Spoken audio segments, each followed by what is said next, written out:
Hello, everybody. Welcome back to another episode of the Pretend Problems Podcast. I'm Kelsey Cook. And I'm Anthony Edwards. Oh. Now, which one? The actor that played Goose? The doctor on ER? Okay. Or the Timberwolf? I'm going to go with the Timberwolf. You are correct. Dunk, dunk, dunk. It's all I do is fucking jam the ball through the hoop. We went to our friends, Ben and Allie's, last night. Yep. What a lovely home. Yep. They have a sitting room that I can't stop talking about. Chad. What's going on? What's happening right now? I'm laughing thinking about you in their house last night. If you're an Office fan, the episode where Dwight walks around the house and is like asking about all of the, just like the structure to the home and like. I like to know what's going on. The, like how old the armoire is. No. Like all these sort Never. of things. You were so tismy in their house and it made me laugh so hard. You were Not Dwight fair. to a T and I was like, God, I wish that you watched that show and you like, because I wanted to tell you, oh my God, you're exactly like Dwight in this episode, but you wouldn't have known what I was talking about. Dwight is the cool, handsome guy, right? Yeah. I've never seen the show, but I'm assuming he's the cool, handsome guy. He's the cool, handsome guy. There aren't any cool, handsome guys on that show. Jim Halpert. He's cool and handsome now that he grew a beard and got buff for his role in SEAL Team 6 or whatever that show was. Sure. But back then, I'm sorry. But he was like goofy lovable. Oh, of course. I mean, Chris Pratt will never be funnier than when he was chubby. Right. His his scene, do you know what I'm talking about? I think the outtakes. Yeah. So good. Have we talked about that on the show? I don't know if we have, but so my God, it's so good. First of all, Chris Pratt's so funny because, I mean, you think about pratfall and you go, wow, was this named knowing he was going to be a person? Yeah. Because when he jumps over the desk and shit and like is trying to hide, it's unbelievable. Yeah. He's so goddamn funny in that. And then, like everybody, I'm in Hollywood. I need abs. And so he got buff. Right. And then it's like, now he's like, has a cause. Yuck. A cause. No one wants a cause. So anyways, do you want me to kill my fucking dog? God, we've been having such a good little flow. Yep. He doesn't need to go outside. He's found something out there. Mm-hmm. So anyways, all that to say that there is an outtake scene where Rashida Jones and Amy Poehler. We're talking about Parks and Rec, by the way. Parks and Rec they're up on a stage. It's like a town hall meeting. Yeah. And they're talking about comebacks. Rocky and, whoever else made a monumental comeback. Yeah. And then Chris Pratt goes, well, Kim Kardashian? And they kind of look at each other on stage and they go, well, I don't know if she really made a comeback. And he goes, no, I saw that movie. She had cum on her back. And the whole cast, even the older dude that plays, what's his name? They call him the wrong name the whole time. Right. But holy shit, is it funny. God. And he's just got some lines on there that are so stinking good. And then again, well, I'm funny. So now if I have abs, I'll be untouchable. The problem with abs is they take away funny. Why do you think I'm eating Cadbury Blondies and cutting my hair short? I'm just really leaning into being my funniest. Well, this was my strategy all along. Welcome. Thank you. Welcome. So, so I was walking around Ben and Allie's home, and because here's the thing. I like to go into the furnace room. I love a good utilities room journey. I like to see what's going on in there. I like to see if it's just crisscross applesauce with the wires or if it's put in well. Mm-hmm. What are you laughing at? It's everything you're saying is so funny that you like to go find a good utility room and look at the wires. It's like, oh my God. I just like to know if it's all patched together haphazardly or if whoever put it in knew what they were doing and they're getting the best bang for the buck. So anyways, then I asked about the thermostat system because I saw it was digital on the wall. Fuck you. So funny. I was giggling about you the entire time because it's like, it truly brings you so much joy. You love learning about a home in the most Dwight Schrute way. Now, did this come with the thermostat system, or did you guys install the thermostat system through an app? Oh, love it. It's just so easy. Yeah. And I was telling them last night that it's hard to spend a bunch of money on, a furnace and a air conditioning unit and all these things because nobody sees them. They're not they do nothing to the aesthetics of the home. Right.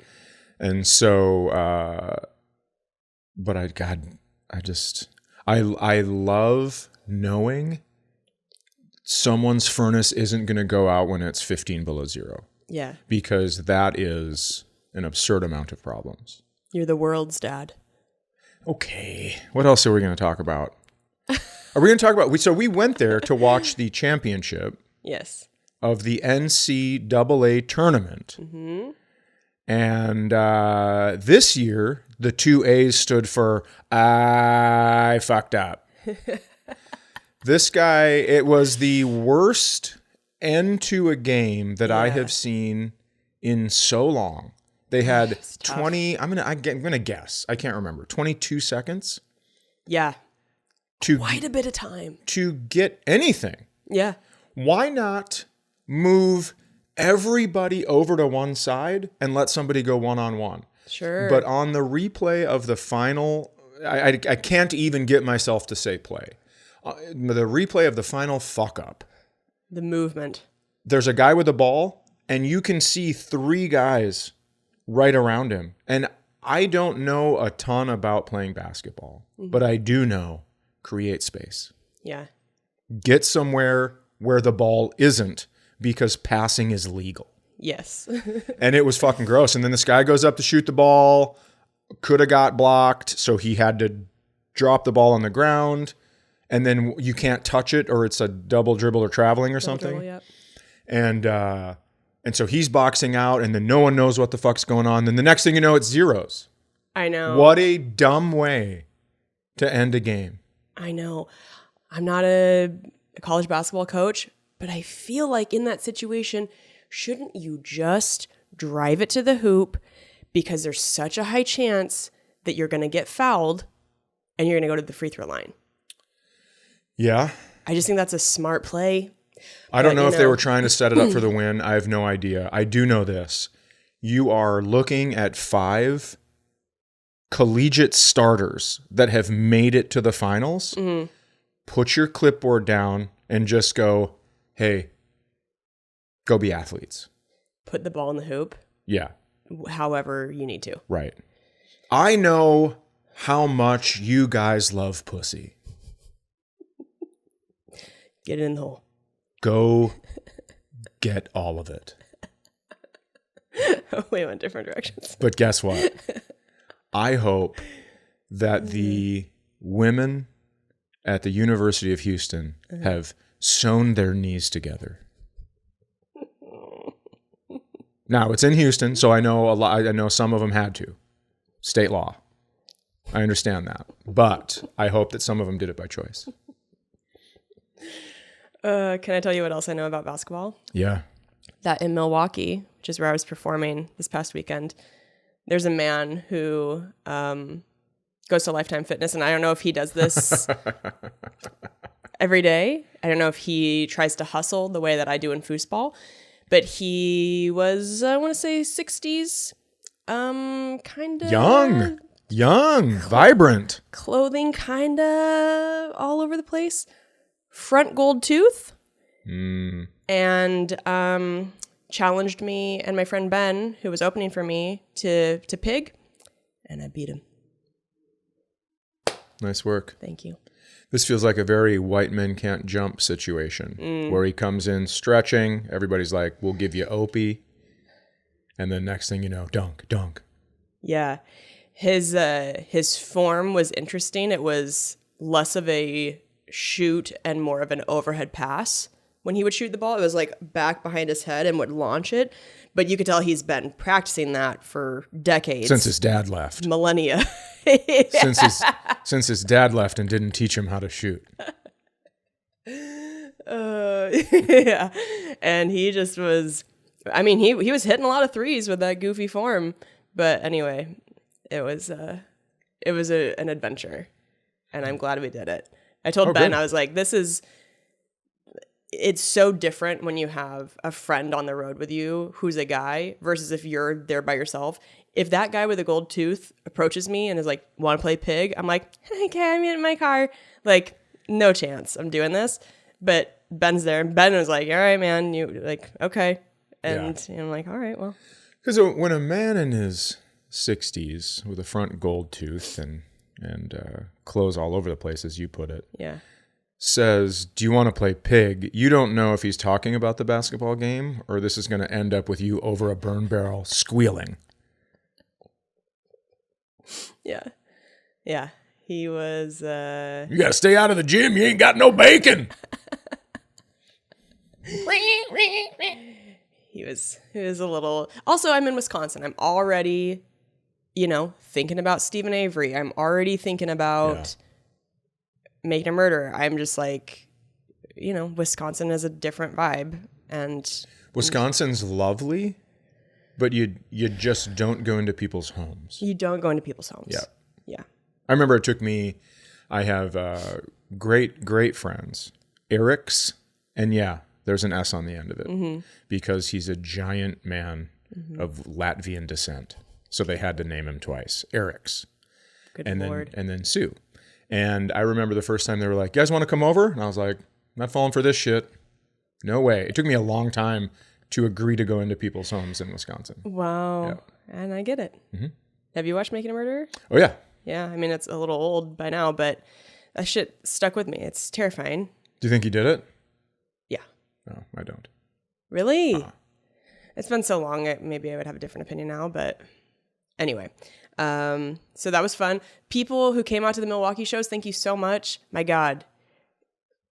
Chad and I are going to talk about hitting our year of sobriety this episode, and what a funny city to be in at my 1 year mark, because you guys you're just fucking wild animals. I mean, I mentioned on my special that the reason I chose Madison, Wisconsin to shoot my special in is because I think everybody in Wisconsin has a resting blood alcohol of 0.12.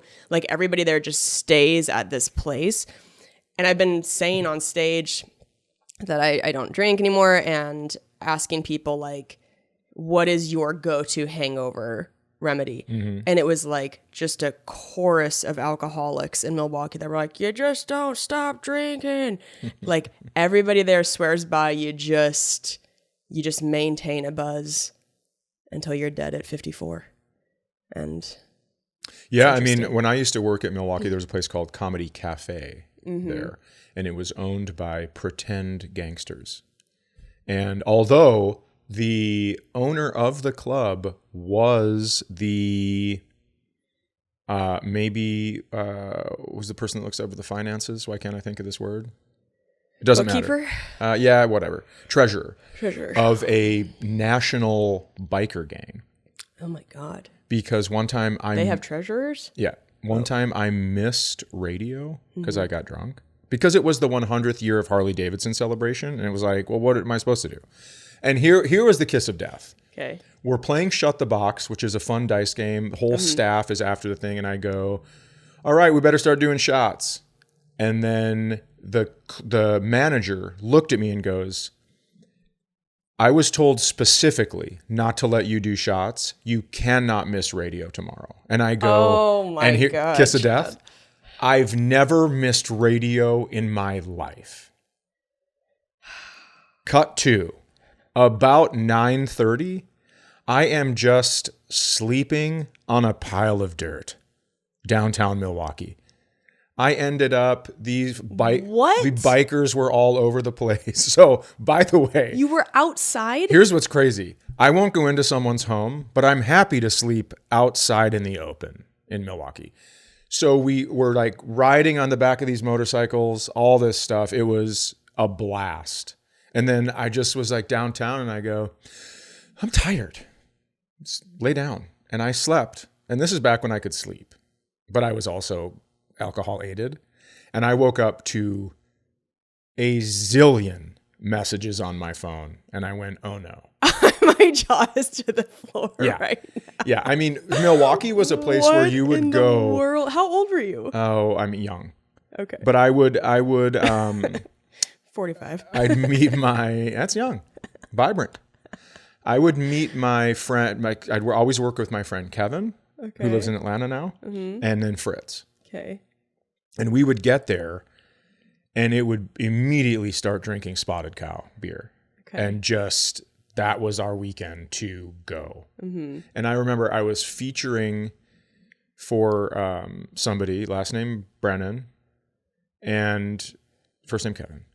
And he's sober and he was so mad at me. And finally I go, dude, what is with the fucking attitude? Yeah. And he goes, I am so mad at you that you can drink and remember your act. That's why I had to stop drinking. And I was like, well, that's a dumb reason to be mad at somebody. Like, rejoice, Emmanuel, and come to me from Israel. But yeah, Milwaukee it's a different place. Yeah. You know, I'm asking the crowd, like, what's your hangover remedy? And then I had a woman come through the merch line and go, I work at a vet clinic and I'm part of a vet group on Facebook. And a really good hangover remedy is this dog liver medication called Demarin or something like that. And just so you know, that's a really good one. And I was like, are we really leaving our species and venturing into other ones to be able to drink? That's fucking insane. Wisconsin really they're on another level. My dog died of liver disease, but I feel great. I feel good. Yeah. My hydration is high. I want to go back to you woke up on the ground. Not the ground, on a pile of dirt. That's different. I was like upright. What? Yeah. I'd found my way into like a pig pen? Construction zone. What in the world? Because it felt safe. It felt safe. Were you it was by fenced. yourself? Yeah. At that time, yeah. I mean, that's just how people die. Yeah, but it's also how people have the most fun. I mean, I was cruising around on the back of a Harley, going to these biker bars, playing darts with people, and they were so excited. So I was with this one guy, and he was like, "You're gonna be my dart partner for the rest of the weekend." And I was like, "Okay," because we were just running through these dudes, fucking boink boink. It was so much fun. Wow. Yeah, and then finally they're like, "Hey, we're gonna go back to this place," and I go, "That doesn't seem like I want to go there." Oh, okay. Because now I'm not in a public bar. This is like a private party. Yeah. Gonna be a lot of leather. I'm out. Yeah. So then I started to walk home and I'm like, no way. I'm sleepy. I'm tired. I just want to rest my back on some rubble. God. I wake up like a survivor of an earthquake.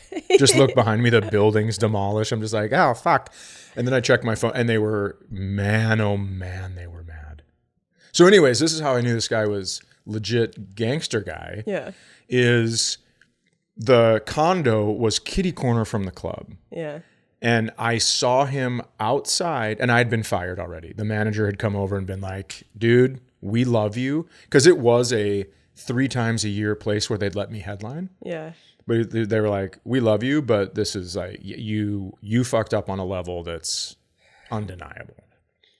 And so the owner of the club is sitting outside on, it looks like a throne, and it's not normally out there. Yeah. And he had a cane with like a ball on that, like that's how he would hold it.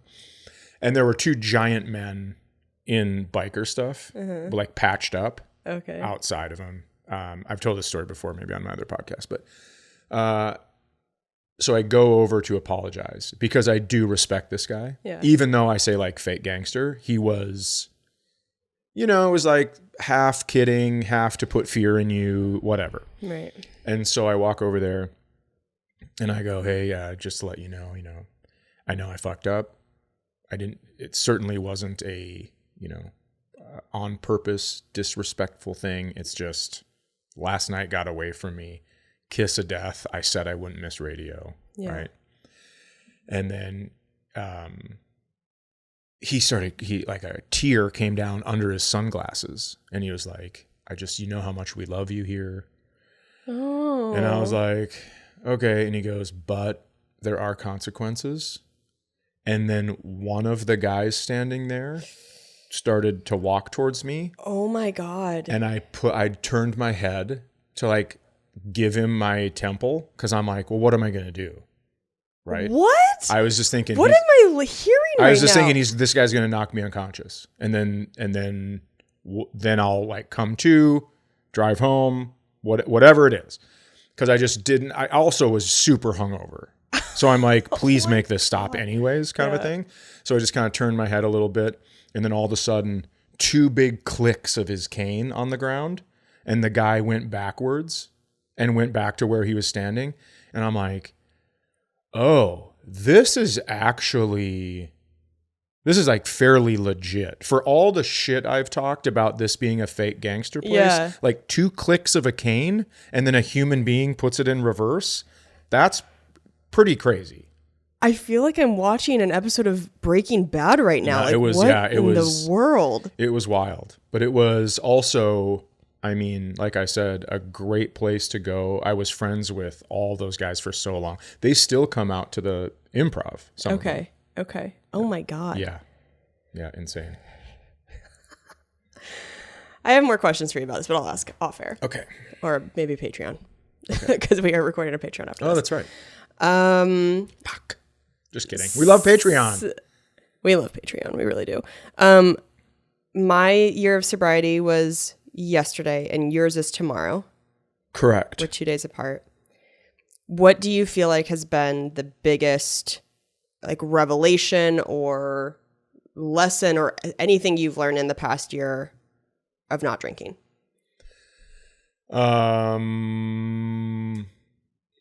The feelings I have are my feelings. Can you explain that? Yes, I sure can. Before, when I was hungover or I would drink on a weekend and come home, and let's say Tuesday, I was like distraught over something. I didn't really feel like those were my legit emotions. I felt like they were being aided by a 3-day hangover and whatever else. And now I feel like my feelings are my feelings. They're not coming to the surface for any other reason than they're my feelings. That makes sense. Okay. And I like that because now I don't feel like I'm being bamboozled by my own brain, which has been nice. That's a great one. Thanks. And I don't really I don't hurt. I don't you know.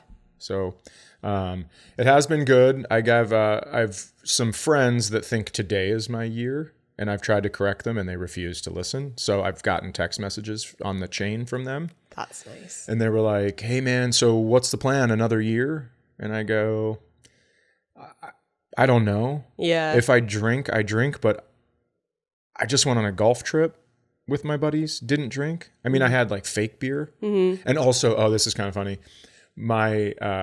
So I order a Heineken 0.0 with olives in a glass because now I'm just a bougie bitch.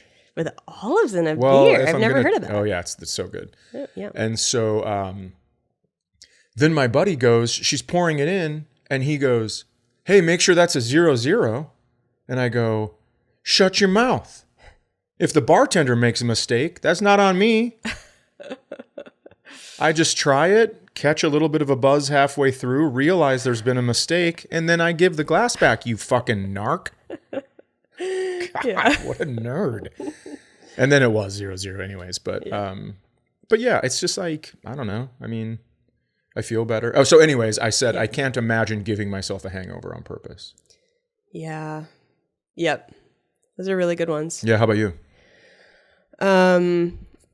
I think going to things that we used to drink at, concerts, sporting events, a wedding, on vacation. We went to Europe for 2 weeks and didn't drink. We went to France and didn't have any wine. But we remembered all the food we ate.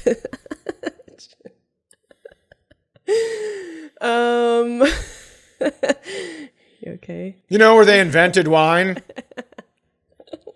Anyways, maybe they didn't invent wine there. Oh, they couldn't have because Jesus was pouring out wine. Oh, yeah. I think doing these things that I, for so long, have just had alcohol at without even thinking twice about it. Like, oh, yeah, this is just what I do. And this makes it more fun. And I had just never challenged myself or challenged that thinking to be like, hey, you just spent hundreds of dollars to go see one of your favorite artists in concert. Mm-hmm.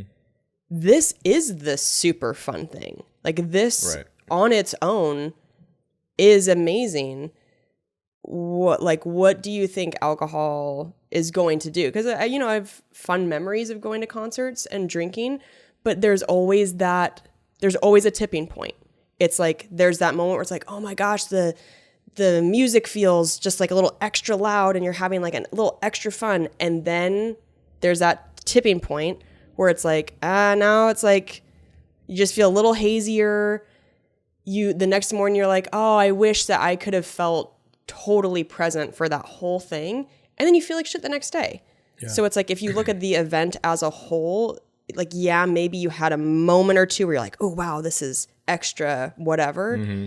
But then there's so much negative for me, at least, the next day of feeling like shit. And it just is also part of getting older. I've felt like even if I have just just like one or two cocktails now, it does, like, I feel hungover the next day. Mm-hmm. And I think I've had to just kind of accept too that, I'm not 21.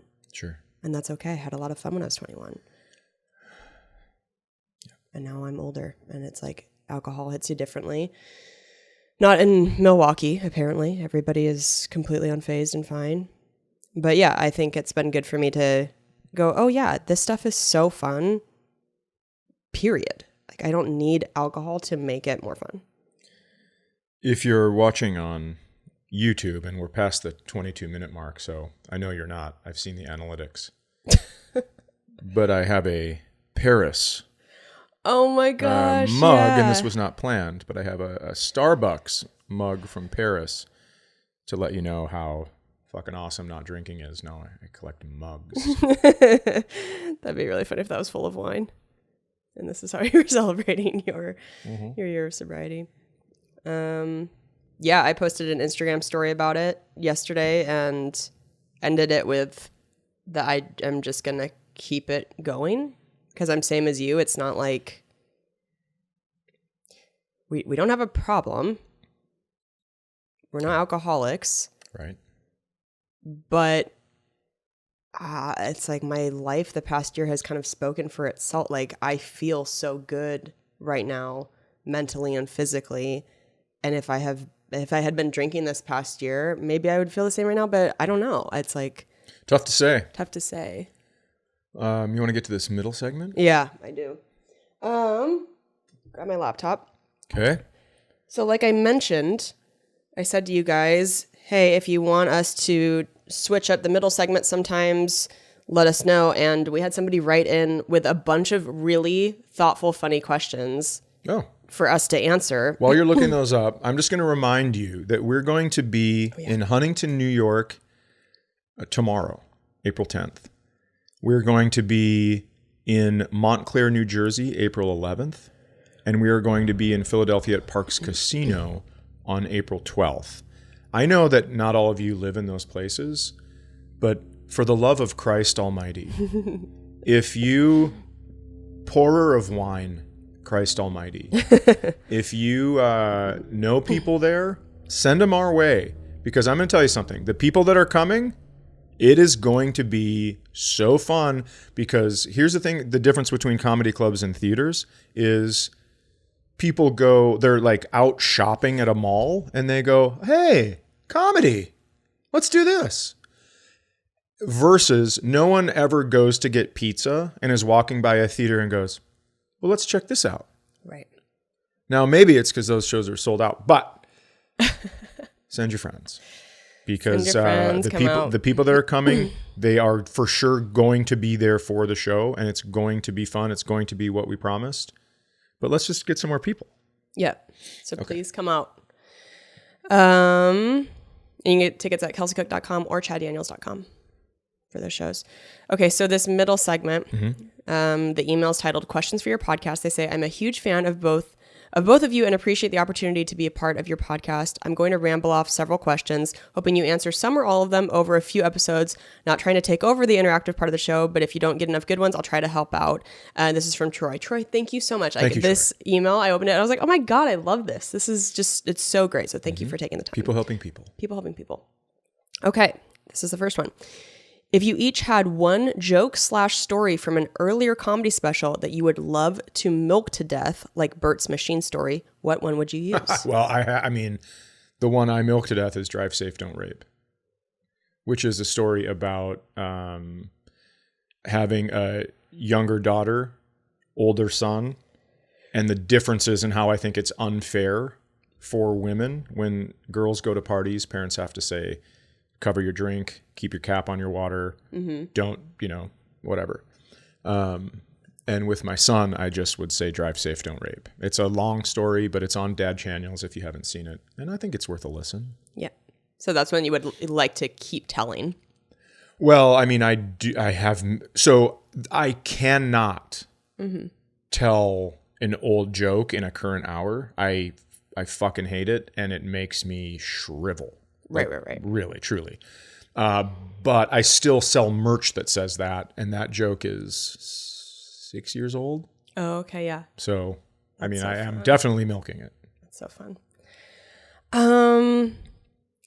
I feel like the joke of mine that people know the best is my Callie Kelly dead cat joke, death by autocorrect, whatever. And I mean, that was like very fun for me to perform. And so I miss that a little bit, but I also, God, that was like one of my earlier jokes. I would feel like it would feel so weird to tell it now just because I'm like a different person and comedian and stuff. But I also really liked telling the urine sample joke from my special that just came out called Mark Your Territory. It's on Hulu and YouTube. If you haven't watched it yet, you should go watch it.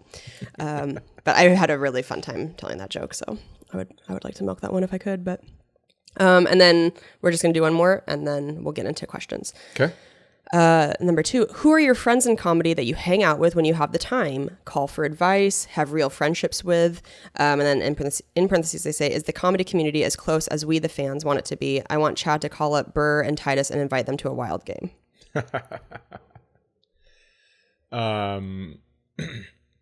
Well, I talked to Ian Bagg quite a bit. I talked to Dan Cummins quite a bit.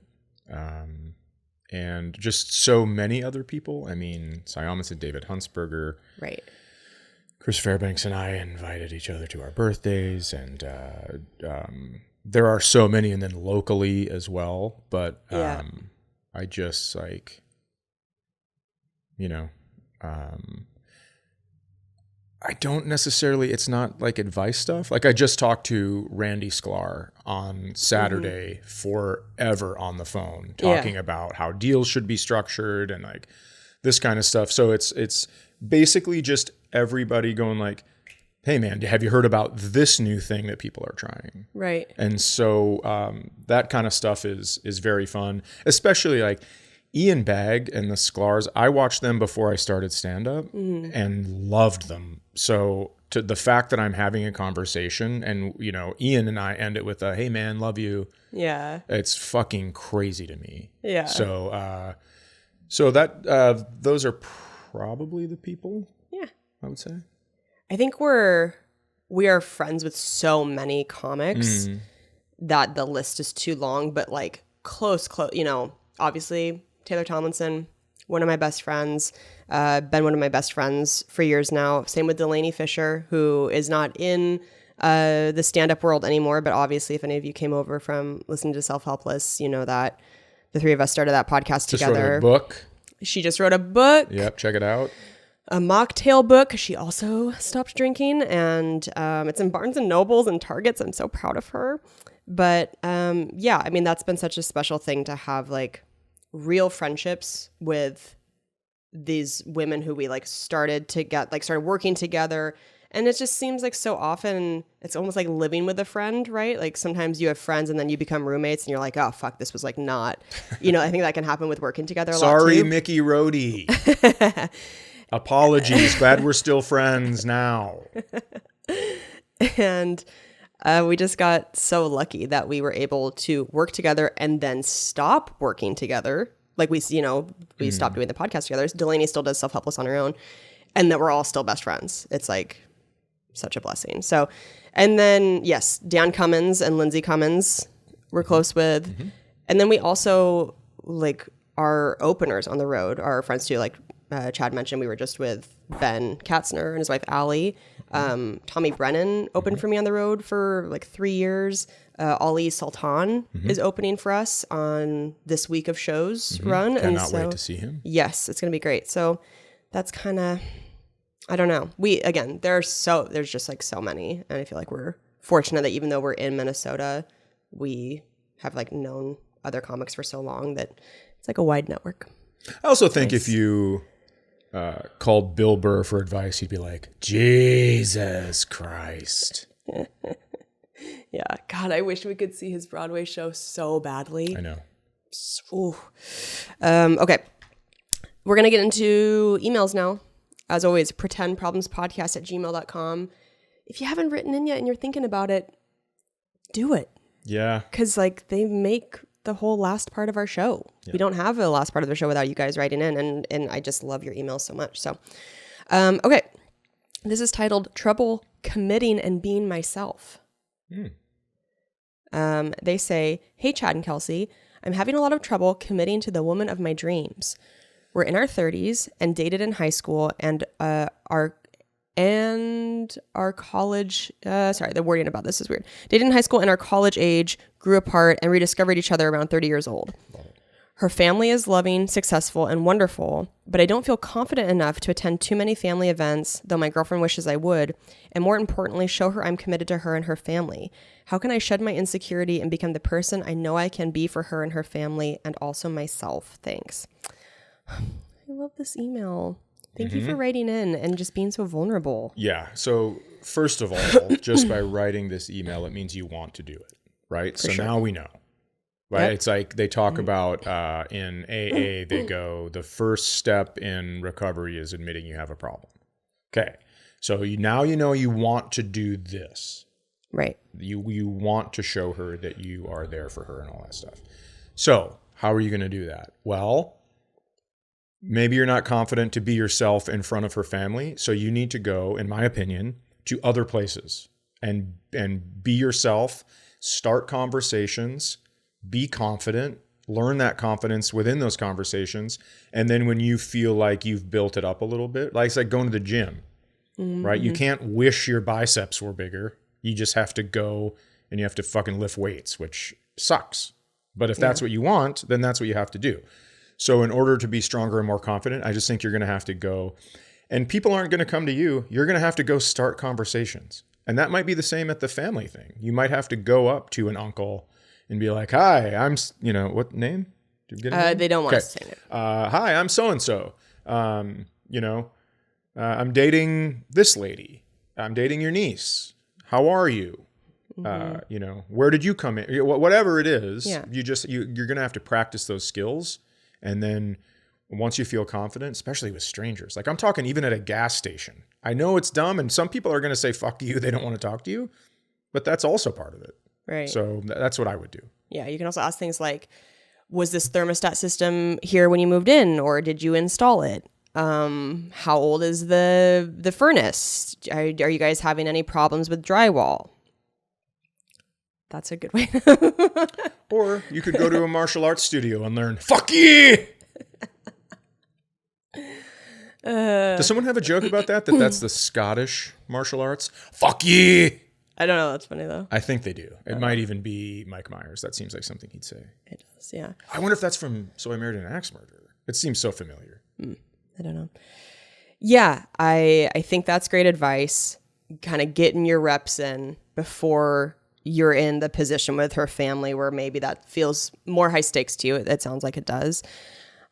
This can feel corny, but I really think it fucking works. I'm a big affirmations person. There's a great morning meditation video that I've been watching that Chad laughs at me for, but it's who is this person? Dr. Joe.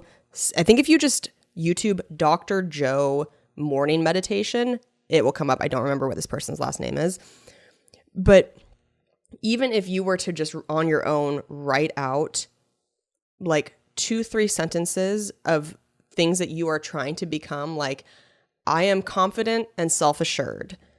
I have so much to offer to those in my life. I like whatever the specific things are that you feel like you're struggling with, waking up, looking in the mirror, saying them a few times. It's so uncomfortable at first, but that's good. I think like sometimes when it's uncomfortable, it means that there's resistance for a reason. And like that's the whole point of doing this is you're I'm trying good to like, enough.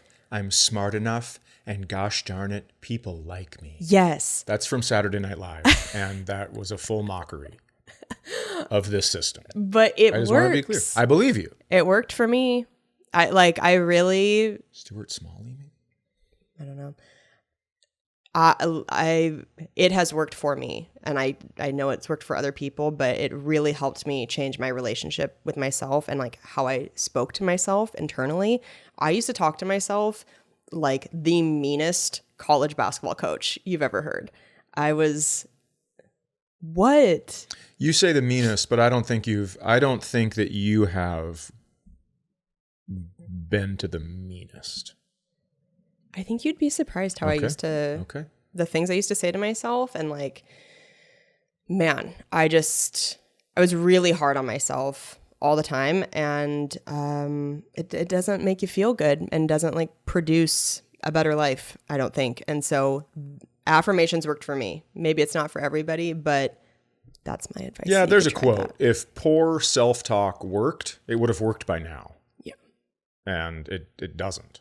It doesn't work. There's a Bruce Lee thing where he's like, words are energy. Everything you tell yourself, your body believes. There's a thing about your brain being a computer. Everything you put into the computer, it's basically the computer is coming up with your next day. So everything you feed into the computer, that's what you're going to get for the next day. Now, excuse me, Charlie McKenzie, which is Mike Myers' character in So I Married an Axe Murderer. Okay. You know, Scotland has its own martial arts. Yeah, it's called fuck yeah.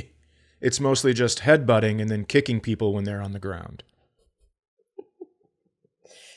Great. Had to do it. I'm glad you could scratch that itch. Had to do it.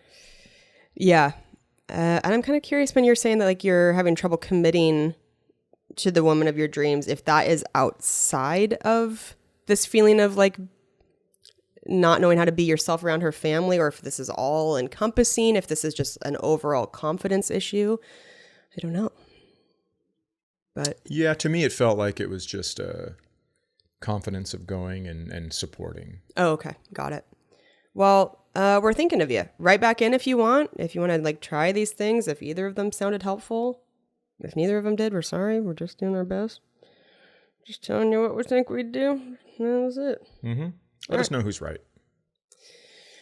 Okay, this next one is titled... This next one's titled Sleep Routine. They say, hi, calcium, Chad. Mm-hmm. I love that so much, you guys. Keeping this short because I'm on my way to an appointment, but I have a very simple solution to your sleep dispute. Kelsey, use headphones when you're listening to your sleep tape. Then you don't need to get ready for bed earlier than Chad, and he won't be annoyed about listening to someone tell him to relax. My husband and I are happily sleep divorced with some overlapping nights in the same bed. However, we travel frequently, and on those nights, we're stuck in the same room and bed. My husband likes to listen to a podcast or music before he sleeps, and he just uses headphones so he doesn't bother me. It's one of the only polite things he does. Is there a name on this Good one? luck from Sammy. Sammy, thank you. Okay, Sammy, first of all, I want you to know that it has been a long time since a person has made me feel fully fucking stupid. And this is it. Great advice. It's nothing you did. The fact that I didn't suggest headphones is insane. I mean, I do have a couple of reasons. Yeah. I mean, I do, obviously, like, I just have a couple of reasons that I haven't suggested it. Why? But it does seem, well, I feel like headphones hurt your jaw and stuff. It would move your skin cream. That's funny. Chad is also, he loves to just like bitch about things, but then when there's a solution, he's like, no. Not true. I wish. No, I know, but like here's the like I Okay, really I'm love listening. that about there's a deep lovingness to you, even though sometimes you have a prickly exterior.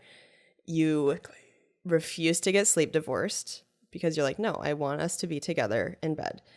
The other day, in the morning, you were like, I want us to kiss before we go to bed. Mm-hmm. And I was like, yeah, I love that. Let's do that. And Mm-hmm.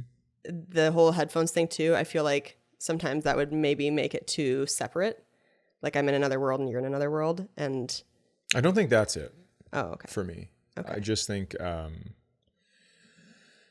yeah, I don't know.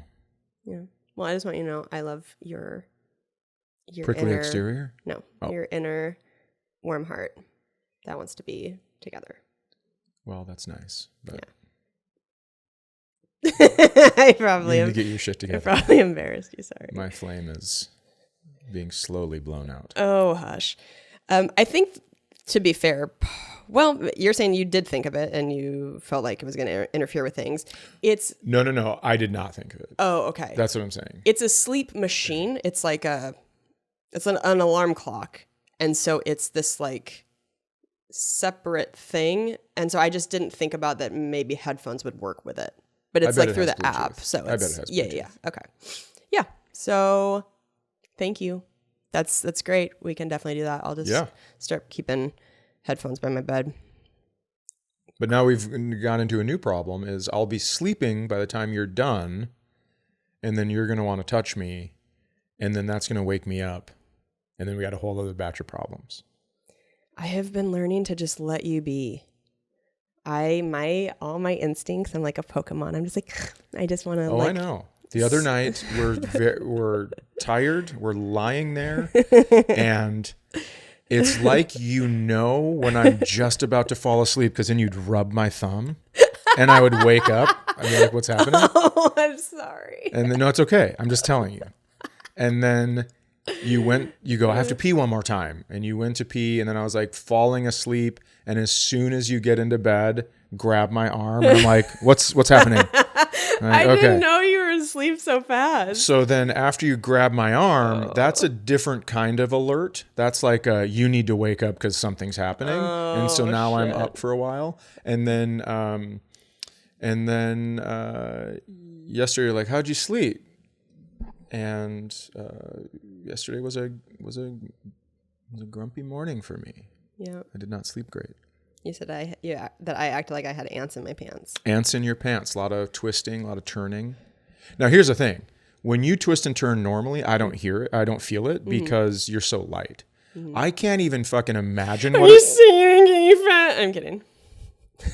What? I said, are you saying I'm getting fat? I just thought that'd be a funny time to No, it was because it was constant and you were so close to me. Okay, yeah. I can't imagine what it's like when I have to turn over. It must be. Heavens. I mean, Hush. I'm not saying anything. I'm just saying like, it's not fucking quiet because I can hear the bed go crick, crick, like it creaks. It has to register on the Richter. So I'm just like, that probably isn't fun for you either, but I can't lay on one side the entire Yeah, that time. doesn't disrupt me. That was a weird night because we went to bed so much earlier than usual, and I thought you were like, I'm not able to fall asleep. You got up to use the bathroom, and I was like, yeah, I can't fall asleep. And so I thought we were both just like awake, kind of touching each other. I didn't know you'd actually start to fall asleep. I'm sorry. Sadat. It's hard. Bedtime, I'm like, ooh, cuddles. And you're like, bedtime is for sleep, bitch. Scoot. Not bitch, but all the rest of the words. Because it is. It's like, I don't like a I TV in the know, bedroom I know. because, you watch TV in a different room. You get Mm-hmm. up and now you're going, hey, my legs are bringing me to where I sleep. I am committed to rest at this point. Yeah. You want to cuddle on the couch? I'm in. You want to cuddle, sometimes you want to call for cuddling in the bed? Mm-hmm. I can handle that, but not before bed, because now we've laid there and now my body's like, well, I've been laying here for 20 minutes. Yeah. I should be sleeping. What's the problem? And then I'm off to the races. And the problem is me. Nope, you're adding all these things. I'm just joking. I'm just being silly Oh. for the podcast. Wow. Kelsey, just kidding, cook. Oh, fuck's sake. I'm going to put that on your tombstone. Oh, shush it. That's what she always says to me. We got one more? We should do the Patreon. Doing the Patreon, you guys. Yes. Come over if you'd like to. Let's do it. Yeah, I don't know what we have planned, but we always find a lot of things. Thank you for the questions. Good luck to the people. Mm-hmm. Thank you for all of you that do watch and listen. I joke about it. Thank you for coming to shows. Yeah. We've done everything we can do for these East Coast shows, and I'm no longer going to worry about it. Yeah. Starting it's gonna be great. right now.